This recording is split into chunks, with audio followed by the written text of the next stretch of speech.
Well, and two, like with paid, it's one of those things where it's only working if you have the campaign turned on. And the only way to have a campaign turned on is to commit your dollars on the front end and just hope and pray that, you know, it's going to work the way that you anticipate it to. But things change all the time. Now, granted, on the organic side, when we talk algorithms and best practices and things like that, it changes, new features, old things that they're removing, all of that. But like with organic, you hit upload, you hit post, and yeah, the feeds are cluttered with a lot of content, you know, and most of it's pretty crummy, or it could be better. Completely AI generated. Yeah, there's a million different ways that it's being done wrong, but there's still plenty of good content out there. But the fact is, especially if you're strategic with what content you choose to create and distribute, because a lot of it can have quite an evergreen nature to it. Once you hit post, it's there. It exists forever. That YouTube URL can pop up and, you know, really help somebody even 10, 15 years down the pipe, you know, and all along that time, it can be doing its thing. And especially when you start putting some clever marketing on the front end to just make sure that you're driving some eyeballs towards it. Now, it's hard when you're a new account, when you don't have a pre-built audience. And so, I mean, it gets scrappy in the low ranks as far as just the small numbers, and it's very hard to break through internally as a creator, as somebody that wants to produce more content, whether for themselves or on behalf of a brand. That's tough.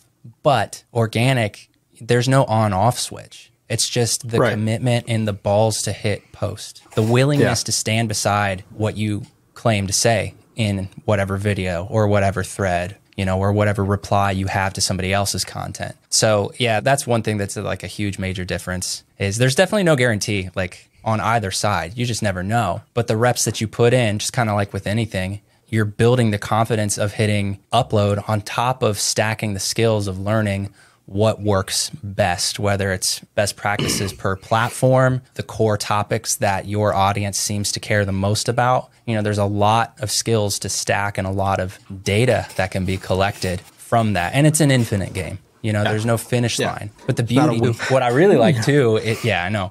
Something that's just really smart is just the idea of like, hey, so, okay, maybe you do like a series of 5 different topics on like how to build like a successful ad agency in modern day. Maybe that's like the topic and there's 5 subtopics and you have 5 videos within those. So you're looking at what, 25 videos. You put them all up, free, organic, YouTube, you know, they're working in the search engine there.